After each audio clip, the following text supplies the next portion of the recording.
स्वागत है आपका स्टडी विद स्लेट में। मैं सत्यम पाठक आप लोगों का स्वागत करता हूं। आज जो हमारा वीडियो है वो जो हमारे इतिहास की सीरीज जो चल रही है उसी सीरीज को हम लेते हुए आगे आते जा रहे हैं। अभी जो पिछला वीडियो हमने देखा था, हमने वो देखा था कि मौर्यों के बाद और गुप्त काल के पहले के जो विदेशी आक्रमण हुए थे हमने जो देखा था उनके बारे में। इसके पिछले वीडियो में हमने मौर्यों के बाद के जो लोकल राजा थे, जो कुछ राजा जो उतने लेवल तक नहीं पहुंच पाए, लेकिन हाँ कुछ राजा थे जिन्होंने इतिहास में अपनी जगह बनाई है। तो हमने देखा था जगत्रेसोन के बारे में। आज हम गुप्त वंश लेकर आए हैं, गुप्त काल के बारे में लेकर आए हैं, पहले स्वर्ण काल के बारे में लेकर आए हैं। मतलब इतिहास में दो ही स्वर्ण युग हुए हैं, जैसा कि बोलते हैं इतिहासकार बोलते हैं इतिहास में दो ही स्वर्ण युग हुए हैं, एक गुप्त काल और दूसरा मुगल काल। ठीक है, तो मुगल काल के लिए अभी हमारे पास बहुत समय है। अभी हम पहले एंशिएंट हिस्ट्री ही देख रहे हैं, इसके बाद में हम मध्यकालीन भारत देखेंगे। और मध्यकालीन भारत का जो दूसरा फेज होता है वो होता है हमारा जब अकबर और ये शाहजहाँ, जहांगीर, इन सब के बारे में हम देखेंगे। ठीक है, तो आज हम देखते हैं गुप्त वंश के बारे में। गुप्त वंश की सबसे महान चीज़ ये होती है कि इसको स्वर्ण युग इसलिए बोलते हैं क्योंकि इन्होंने हर क्षेत्र में अपना जो योगदान दिया है, चाहे वो साहित्य के क्षेत्र में हो, चाहे वो स्थापत्य के क्षेत्र में हो, या फिर सोने के सिक्कों के भी क्षेत्र में हो, तो हर क्षेत्र में इन्होंने अपना योगदान दिया है। तो चलिए इनके बारे में देख लेते हैं। सबसे पहले हम इनके बारे में ये देखते हैं कि इनकी जानकारी हमको कहाँ से मिलती है और किस किस अभिलेख से इनके बारे में हमको जानकारी मिलती है। ठीक है, तो सबसे पहले हम देखते हैं, हाँ ठीक है, सबसे पहले हम देखेंगे प्रथम स्वर्ण युग, इसको बोला गया है इतिहास का प्रथम स्वर्ण युग गुप्त काल को ही बोला गया है। वो इस वजह से बोलते हैं क्योंकि स्थापत्य कला, इनके समय में स्थापत्य कला, संस्कृत साहित्य, ये मान लीजिए कि संस्कृत जो कि विश्व की सबसे हार्ड लैंग्वेज बोलते हैं, मतलब बहुत ही कठिन भाषा है, उसके बारे में ये कहा जाता है कि सिर्फ अभी तक जो संस्कृत की जानकारी हो पाई है वो 10 से 12% ही संस्कृत की जानकारी हो पाई है अभी तक। अब ये मान लीजिए कि संस्कृत का 100% अगर कोई ज्ञाता होगा तो कितनी, मतलब बहुत ही वैसी बात है, मतलब अच्छी बात है बहुत ज़्यादा। और इसके अलावा कला और साहित्य, इन्होंने इसमें भी अपना योगदान दिया है। और धार्मिक विकास, इनके बारे में ये कहा जाता है कि इन्होंने धार्मिक विकास को बहुत ही अच्छे से आगे देखा है और आगे इन्होंने, मतलब पहला हिंदू मंदिर इनके समय में ही बना है। हम ये भी देखेंगे कि किस राजा ने बनवाया था। ठीक है, तो इसी के लिए हम इनको स्टार्ट करते हैं। अब हम देखने वाले हैं साहित्यिक स्रोत, गुप्त काल एवं गुप्तोत्तर काल की पुस्तकें। इस समय की जो पुस्तकें हैं, हाँ हम गुप्त काल की पुस्तकें देख रहे हैं कि, लेकिन गुप्तोत्तर काल की पुस्तकें भी देखना जरूरी है। क्यों? क्योंकि जो गुप्तोत्तर काल की पुस्तकें हैं ना, वो गुप्त काल के जो राजाओं हैं वहाँ से स्टार्ट होती हैं। जो उसके बाद की जो कहानियाँ हैं वो गुप्त काल की कहानियों से स्टार्ट होती हैं। इस वजह से हमें उस समय की भी पुस्तकें देखना अनिवार्य है। और एक चीज़ और, एग्जाम में सीधे सीधे ये जो किताबें हैं, पुस्तकें हैं, सीधे पूछते हैं कि ये किसकी पुस्तक है। अभी हम देखेंगे भी कौन कौन एग्जाम की फेवरेट पुस्तक है। ठीक है, तो चलिए हमें इनके बारे में देखते हैं। अच्छा ठीक है, और इसके बाद में देखते हैं यहाँ से महाकवि कालिदास। महाकवि कालिदास भैया कालिदास हैं वो, उन्होंने काफ़ी कुछ, उनकी 7 ग्रंथ हैं कुछ, अभिज्ञान शाकुंतलम, मालविकाग्निमित्रम, ऋतु संहारम, मेघदूत, कुमार संभव, रघुवंशम और विक्रमोवसीयम। जो 7 ग्रंथ हैं ये महाकवि कालिदास के ग्रंथ हैं। इनको आप बिल्कुल याद कर लीजिए। और अगर ये मान लीजिए कि अगर आप टीईटी या सीटेट का एग्ज़ाम देने वाले हैं तो कालिदास की रचनाएं आपको याद करनी ही करनी है। संस्कृत और हिंदी में एक क्वेश्चन अनिवार्य रहता ही रहता है यहाँ से, महाकवि कालिदास की रचनाओं से। ठीक है, तो वो आपको देख लेना है। अब हम दूसरे देखते हैं, लेखक कौन है? विशाख दत्त।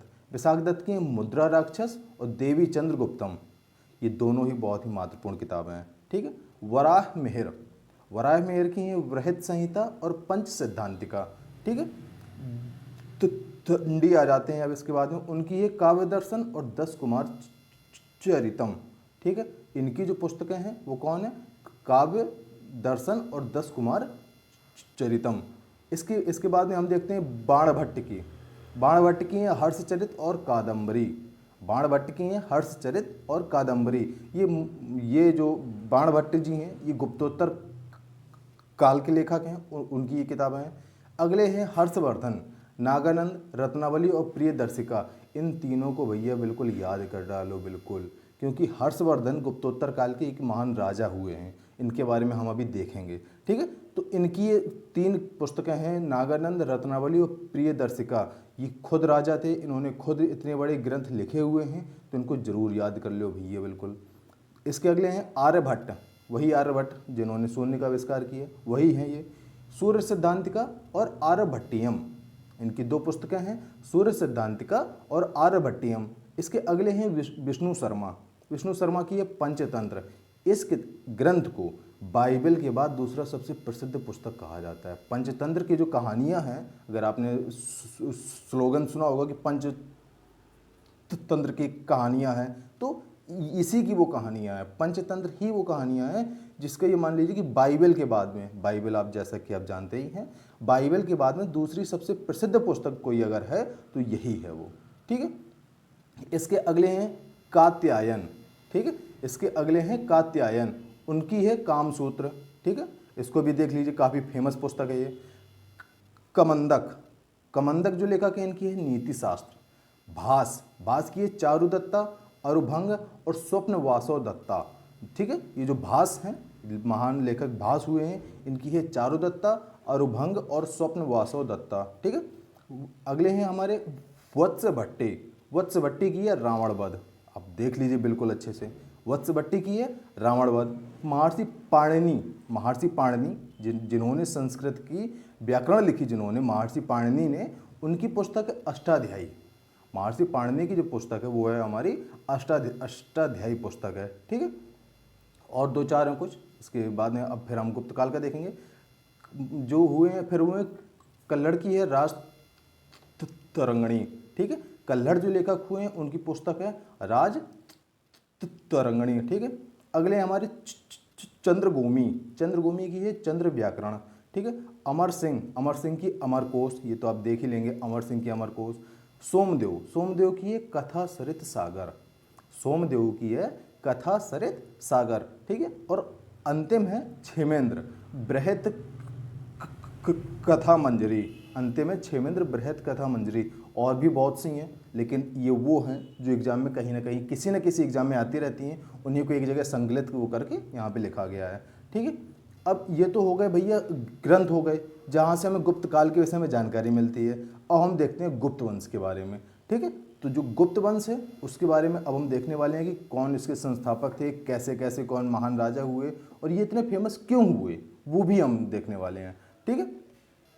तो गुप्त वंश के जो संस्थापक हुए हैं वो हुए हैं श्रीगुप्त। गुप्त वंश के संस्थापक अगर पूछा जाएगा तो वो हैं श्रीगुप्त। इन्होंने उपाधि धारण की महाराजा। हाँ, ये एक ऐसा समय काल है यहाँ पर जो भी राजा बनता है वो उपाधि जरूर धारण करता है। ये जो समय काल है यहाँ पे जिस वंश में भी जो राजा बनेगा, गुप्त काल के समय समांतर में भी जो, और जैसे दक्षिण भारत में जो राजा हैं वहाँ पर भी जो राजा बनते हैं वो उपाधि जरूर वो करते हैं, ठीक है। तो ये वो समय जो कोई भी राजा बनता है वो उपाधि धारण करता है, ठीक है। तो गुप्त वंश के संस्थापक अगर पूछा जाएगा तो कौन है? श्रीगुप्त है, उपाधि महाराजा, ठीक है। इनके उत्तराधिकारी हुए हैं घटोत्कच। घटोत्कच महाभारत में जो घटोत्कच हुए हैं उन्हीं के नाम पर हैं ये घटोत्कच, इनकी भी उपाधि महाराजा हुई है, ठीक है। तो जो घटोत्कच हुए उन्होंने ऐसा कोई कार्य नहीं किया है, इस वजह से इनका नाम है बस। इसके बाद जो अगले राजा हुए हैं वो महान राजा हुए हैं, मतलब महान, सबसे ज़्यादा महान तो नहीं लेकिन हाँ महान राजा हुए हैं। इसके उत्तराधिकारी हुए हैं जो गुप्त वंश का, जिन्हें वास्तविक संस्थापक भी बोला जाता है, वो है चंद्रगुप्त प्रथम। चंद्रगुप्त प्रथम को गुप्त वंश का वास्तविक संस्थापक भी बोला जाता है, ठीक है। अब हम इनके बारे में देख लेते हैं। इनके बारे में क्या है, इनके ये कहा जाता है कि इनकी जो उपाधि थी ना वो महाराजा धीराज की उपाधि थी। अभी तक जो उपाधि हो रही थी वो कौन थी? महाराजा की थी। इन्होंने थोड़ी और आगे बढ़ गए, महाराजा धीराज चंद्रगुप्त प्रथम पधार रहे हैं, उस तरीके से, ठीक है। तो महाराजा धीराज की उपाधि इन्होंने धारण की। इनका शासनकाल 319 ईस्वी से 335 ईस्वी तक का रहा है, ठीक है। शासनकाल इनका 319 ईस्वी से 335 ईस्वी तक का शासनकाल रहा है, ठीक है। इसने कुषाणों का समूल नाश करके गुप्त संवत चलवाया था। जैसा कि पिछले वीडियो में हमने बताया था कि एक लोकल जो राजा थे विक्रमादित्य, उन्होंने शकों को हरा के उनको भगा दिया था, समूल नाश करवा दिया था और विक्रम संवत स्टार्ट करवाया था। वो समय कौन सा था? 57 ईस्वी से, हमने देखा था ना, सॉरी 57 ईसा पूर्व से था, हाँ ठीक है, 57 ईसा पूर्व से था। तो उस समय से ये प्रथा चल जाती है कि जो भी महान राजा हुए हैं, जो भी किसी बाहरी वंश का समूल नाश करके भगा देते हैं, वो अपने नाम से संवत चलवाने स्टार्ट करवा देते हैं। तो इन्होंने भी वही किया, इन्होंने कुषाणों को, जो कि हमने पिछले वीडियो का आखिरी जो टॉपिक था कुषाणों के बारे में हमने देखा था, तो कुषाणों का इन्होंने समूल नाश कर दिया और गुप्त संवत स्टार्ट करवाया इन्होंने। कब से? 319 ईस्वी से। तो ये आपको याद रखना है, गुप्त संवत कब से स्टार्ट होता है? 319 ईस्वी से, ठीक है। ये प्रथम गुप्त शासक था जिसने स्वर्ण सिक्के चलवाए। अब हमने बताया था कि पिछले वीडियो में, अगर आपने नहीं देखा है तो अभी जाकर देख लीजिए, क्योंकि इतिहास में मेन चीज़ पता है क्या होती है? स्टोरी तो होती है, हिस्ट्री में स्टोरी है, लेकिन पिछली स्टोरी से इस स्टोरी में आपको कनेक्शन होना जरूरी है। अगर आप कनेक्शन ये बीच में भूल जाएंगे ना, अगर आप ये सोचेंगे कि कुषाणों ने तो हमला किया ही, कि हिस्ट्री में हुआ था हमला, लेकिन गुप्त वंश भी था, ऐसे नहीं मराएगा। आपको ये याद करना है कि कुषाणों के बाद में ही गुप्त वंश आए हैं। तो कुषाणों का समूल नाश किसी ने किया है? तो जो गुप्त हुए हैं, चंद्रगुप्त प्रथम हुए हैं, इन्होंने किया है। कुषाणों ने भी शुद्ध सोने के सिक्के जारी किए थे, तो इन्होंने भी शुद्ध सोने के सिक्के जारी किए, ठीक है। तो इस तरह से आप अगर उससे जोड़ते हुए चलेंगे तो आपको बहुत अच्छे से याद हो जाएगा बस। और सबसे मेन चीज़ क्या है? हमें याद ही करना है, ठीक है। तो अगले जो राजा हैं हम उनके बारे में देखते हैं। भैया समुद्रगुप्त, कौन नहीं जानता है? समुद्रगुप्त, भारत का नेपोलियन, ठीक है, भारत का नेपोलियन। अब अंग्रेजों का शासन था, इस वजह से जो पहले के राजा हुए हैं उनको यूरोप से महानता से उन्होंने जोड़ा, भारत का नेपोलियन। या फिर ये कहना चाहिए कि नेपोलियन जो था वो यूरोप का समुद्रगुप्त था, ऐसा भी तो हम बोल सकते हैं ना। चलिए ठीक है, जो बोलते हैं हम उसी पे अपना ध्यान देते हैं। इनकी उपाधि क्या थी? इनकी उपाधि थी विक्रमांक कविराज। विक्रमांक कविराज, क्योंकि ये कविताएं भी करते थे और कविता के बहुत शौकीन भी थे, ठीक है। तो इनकी उपाधि थी विक्रमांक कविराज। अभी हम और देखेंगे इनके बारे में। विंसेंट ऑर्थर स्मिथ ने इन्हें भारत का नेपोलियन कहा है। पहले ये क्वेश्चन बहुत आया है, अब बीच में कुछ समय के लिए थोड़ी नहीं आ रहा है, लेकिन आप इसको देख के चलिए, क्योंकि कभी भी कोई भी क्वेश्चन रिपीट हो जाता है। तो विंसेंट ऑर्थर स्मिथ ने इसे भारत का नेपोलियन कहा है। यह सैन्य अभियान के लिए प्रसिद्ध था। यह सैन्य अभियान के लिए प्रसिद्ध था। इसने बहुत ही सैन्य अभियान किए हैं। अभ्यास मुंह से निकल रहा है, अभियान किए हैं, ठीक है। इसने उत्तर की 12 शासकों एवं दक्षिण के 9 शासकों को हराया है। जो समुद्रगुप्त हुआ है, इसने उत्तर भारत के, जो हमारा उत्तर भारत है, जो कि गोदावरी, जो नर्मदा जो रिवर है, उसके ऊपर का जो क्षेत्र है, वहाँ पर 12 शासकों को हराया है। और नर्मदा के नीचे वाला क्षेत्र है, जो कि तमिलनाडु, कर्नाटक, ये वाला जो क्षेत्र है, यहाँ के 9 शासकों को हराया है, ठीक है। इसने युद्ध की 3 नीतियों का प्रयोग किया है। समुद्रगुप्त जो हुए हैं, इन्होंने युद्ध की 3 नीतियों का प्रयोग वो किया है। और हम देख लेते हैं इनकी 3 नीतियां कौन कौन सी हैं। ग्रहण, पहली नीति है ग्रहण। अब उसमें क्या होता है? ये शत्रु पर अधिकार कर लेते हैं। ग्रहण में शत्रु पर अधिकार कर लेते हैं कि उन पर अब समुद्रगुप्त का जो ग्रहण लग चुका है, तो वो इनके अधिकार क्षेत्र में आ गया। दूसरा है मोक्ष, शत्रु को मुक्त कर दिया, जाओ जी लो अपनी जिंदगी, मोक्ष हम तुम्हें देते हैं, इस तरीके से। और तीसरा अनुग्रह, जो राजा है उसको हरा दिया, वो कह रहा है महाराज हाँ हमारे पर दया करो, तो ये भी अपना छोड़ देते हैं कि चलो शासन ये अपना दया स्वरूप दे देते हैं कि चलो ठीक है तुम अपना राज करो, और जो तुम्हें मतलब राज हमने तुम्हारे ऊपर ही सौंप दिया, लेकिन हम तो जीत गए ना। उपाधि तो हमारी हो गई कि हमने उस राजा को हरा दिया, लेकिन राज हमने उन्हीं को दया स्वरूप दे दिया, ठीक है, ये होता है। इनके बारे में, समुद्रगुप्त के बारे में, ये वीणा वादन किया करता था। ये वीणा वादन का बहुत शौकीन था, जिसके स्रोत, अब इतिहास की कोई भी जानकारी मिल रही है तो किसी ना कोई स्रोत जरूर होगा। इसका स्रोत क्या था? इसी के द्वारा जारी सिक्कों पर वीणा वादन करते हुए चित्र अंकित है। इसने जो सिक्के अपने जारी किए थे उसमें अपने आप को वीणा वादन करते हुए अंकित करवाया था। मतलब जैसे वो वीणा बजा रहा है, जैसे हम लोग अगर लिख रहे हैं तो उस सिक्के जो जारी करवाएं तो हम उसमें अपने ही लिखते हुए सिक्के जारी करवा दें कि हम लिखने वाली मुद्रा में बैठे हैं। इसी तरीके से उसने जो अपनी मुद्रा अंकित करवाई थी, छपवाई थी, जो मुद्रा वो वीणा वादन करते हुए छपवाई थी, ठीक है। तो ये हो गया हमारे समुद्रगुप्त के बारे में। और हम देखते हैं रामगुप्त, एक छोटे से राजा हुए हैं, इतना कोई ज़्यादा खास इनका काम नहीं हुआ है, लेकिन महानतम शासक की जस्ट पहले के राजा हैं, इस वजह से इनको देखना जरूरी है। हम देख लेते हैं इनके बारे में। ये है हमारे रामगुप्त, बहुत ही छोटा समय काल हुआ, 375 से 380 ईसा पूर्व। इनके जो स्रोत मिलते हैं, अभी हमने ऊपर एक पुस्तक देखी, देवी चंद्रगुप्तम देखी थी ऊपर, वो उसी से इनके बारे में जानकारी मिलती है। क्योंकि जो देवी चंद्रगुप्तम है वो रामगुप्त, ध्रुव देवी और चंद्रगुप्त द्वितीय के बारे में ये पूरा एक कहानी है, जिससे हमें ये पूरे इतिहास की जानकारी मिलती है। तो उससे इनके बारे में हमें जानकारी मिलती है। एरण अभिलेख, एरण अभिलेख से भी हमें रामगुप्त के बारे में जानकारी मिलती है। ठीक है, इनकी पत्नी थी ध्रुव देवी। ये क्यों हम बता रहे हैं, अभी खास है आगे वो हम देखेंगे। ये बहुत ही शासक जो ऐसा था, बहुत ही, कोई अगर हड़का देता था कि ये शांत रहो, राजा है, भारत का सम्राट है, लेकिन अगर कोई हड़का देगा तो ये शांति से बैठेगा, हाँ भैया जैसे तुमका वैसे कर ले, मतलब इस तरीके से वो होता था। ठीक है, तो बहुत ही शासक, मतलब बेकार शासक था। इसको अधर्म करने की वजह से, इसने ऐसा वो कर दिया था, अधर्म करने की वजह से छोटे भाई चंद्रगुप्त द्वितीय ने इसकी हत्या कर दी। इसका जो छोटा भाई था उसने इसकी हत्या कर दी और गद्दी पर बैठ गया, छोटा भाई राजा बन जाता है। और जो इनकी पत्नी होती हैं, जिनका नाम अभी हमने बताया कि जो ध्रुव देवी इनकी पत्नी होती हैं, उनसे चंद्रगुप्त द्वितीय शादी कर लेता है। तो देवी चंद्रगुप्तम, ध्रुव देवी से देवी और चंद्रगुप्त द्वितीय से चंद्रगुप्तम, इन्हीं की जो एक तरह से स्टोरी के बारे में इस अभिलेख, मतलब जो पुस्तक में लिखा हुआ है।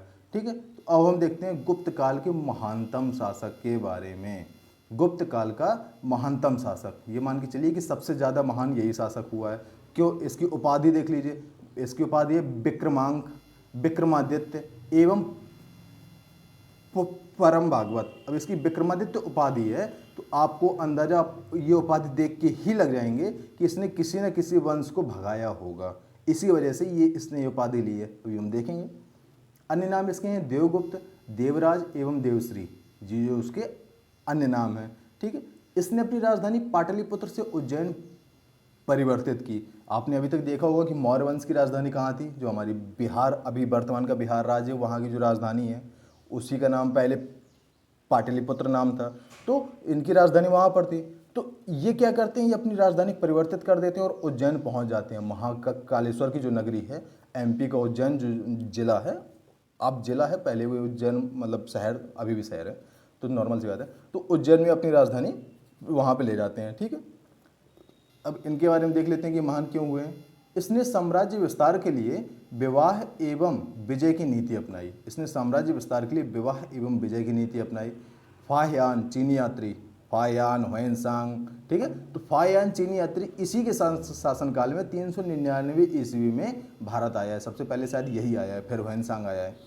तो ये है। ठीक है, फाह्यान कब आया, चंद्रगुप्त द्वितीय के शासनकाल में आया है। समय काल क्या है, 399 ईस्वी, आप 400 ईस्वी भी याद कर सकते हैं। इसने व्याघ्र सिक्के चलवाए। ठीक है, इसने व्याघ्र सिक्के वो चलवाए।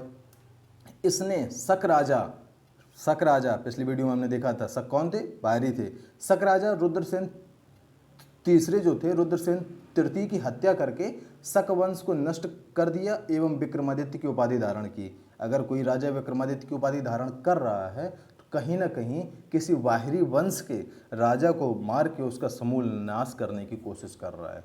ये चीज़ है, आपको ये चीज़ याद रखनी है। ठीक है, तो इस तरह से ये हो गया। अब इनके बारे में प्रथम मंदिर मतलब भारत का प्रथम मंदिर, हिंदुस्तान का प्रथम मंदिर जो दशावतार मंदिर है, देवगढ़ झांसी में इन्होंने ही निर्माण करवाया। वो प्रथम मंदिर है, हिंदुस्तान का प्रथम मंदिर है वो जो देवगढ़ झांसी में है। ठीक है, तो इसका निर्माण इन्होंने ही करवाया था, जो चंद्रगुप्त द्वितीय थे इन्होंने ही करवाया था। गंगा और यमुना की मानव रूप में जो मूर्तियां मिली हैं वो इसी के समय काल में शुरू हुई हैं। गंगा यमुना की मानव रूप में मूर्तियां। ठीक है, अब क्योंकि समय आ गया था, क्योंकि जो पिछला हमने जो देखा था कि हिंद यूनानी जो आए थे वो गांधार शैली लेकर आए थे, तो यहीं से मूर्तियों का जो समय स्टार्ट हो जाता है और मंदिरों का समय स्टार्ट हो जाता है। यही वो समय काल है जहाँ से मूर्तियाँ और मंदिर स्टार्ट हो जाते हैं। ठीक है, इनके दरबार में नवरत्न रहते थे। इनके दरबार में नवरत्न रहते थे, जो कि हम देखेंगे। और आगे चलकर और भी राजा हुए हैं जिन्होंने अपना जो मतलब माहौल इस तरीके का बनाया हुआ है कि उनके आसपास महान लोग मतलब विशेषज्ञ लोग रहे हैं। ठीक है, तो ये भी उनमें एक थे। इनके जो नवरत्न थे कौन कौन से थे, अमर सिंह, ये कौन थे, संस्कृत के कोषागार थे, मतलब संस्कृत की जो उस समय लिपियाँ लिखी जाती थीं उनके कोषागार थे ये। कालिदास, भारत के शेक्सपियर। ठीक है, कालिदास भारत के शेक्सपियर। धन्वंतरी, महान चिकित्सक, कौन नहीं जानता इन्हें। धन्वंतरी महान चिकित्सक हैं। हरिसेन ये महान कवि एवं लेखक हुए हैं। जो प्रयाग प्रशस्ति लिखी हुई है, इसके बारे में हम पिछले वीडियो में भी एक में देख चुके हैं। तो प्रयाग प्रशस्ति इन्होंने ही लिखवाई है, ठीक है। तो हरिसेन जो हुए ये प्रयाग प्रशस्ति लिखवाने वाले हुए हैं और ये अपने समय के महान कवि एवं लेखक थे, ठीक है। इसके बाद कौन आए? छपड़क। तो छपड़क महान ज्योतिषी थे। शंकु महान स्थापत्यकर्ता थे। वराह मिहिर महान खगोल शास्त्री, ये वही वराह मिहिर हैं जिन्होंने गैलीलियो से पहले बोल दिया था कि सूर्य पृथ्वी के चक्कर नहीं लगा रहा है बल्कि पृथ्वी सूर्य के चक्कर लगा रही है, ठीक है। और आज के आप देख सकते हैं कि 300 ईस्वी के आसपास की घटना है। तो आज से 1700 साल पहले बोल दिया था, जबकि अंग्रेजों को 1600 ईस्वी में ये जाके जानकारी मिलती है, ठीक है। तो अब यहीं से अंदाजा आप लगा सकते हैं कि हमारा भारत देश महान है, भारत देश सच में महान है, ठीक है। अब है हमारे वररुचि, ये कौन थे? प्राकृत जो भाषा थी उसकी व्याकरण इन्होंने लिखी थी। संस्कृत के साथ में जो प्राकृत भाषा बोली जाती थी उसकी व्याकरण इन्होंने लिखी थी। बैताल भट्ट, विक्रम बैताल, जैसा कि आपने वो सीरियल भी देखा होगा, इनके बारे में बहुत ही कहानियाँ भी सुनी होंगी। तो ये बैताल भट्ट महान जादूगर थे। ये यहीं से वो कहानियाँ स्टार्ट हो जाती हैं जो बैताल भट्ट की है, मतलब विक्रम बैताल की जो कहानी है वो इसी समय से स्टार्ट हो जाती है, ठीक है। अब इसके बाद में एक राजा हुए कुमार गुप्त, काफ़ी महान राजा हुए। इन्होंने एक महानतम वाला कार्य किया है, वो कौन सा अभी हम देखेंगे। इनकी उपाधि क्या थी? महेंद्रादित्य। इनकी उपाधि थी महेंद्रादित्य, श्री महेंद्र एवं अश्वमेघ महेंद्र। अब देखिए, इन्होंने विक्रमादित्य की उपाधि धारण नहीं की है क्योंकि इन्होंने किसी ऐसे वंश के राजा को हरा के समूल नाश नहीं किया है, ठीक है। तो आप ये अंदाज़ा लगा सकते हैं कि विक्रमादित्य की उपाधि वही धारण करता है जो किसी विदेशी आक्रमणकारी के वंश को हरा के उनको भगा देता है। तो अब ये वो होता है, ठीक है। इसने एक अश्वमेघ यज्ञ का आयोजन करवाया था। इसने अश्वमेघ यज्ञ का आयोजन करवाया था, इसी वजह से इसकी उपाधि क्या थी?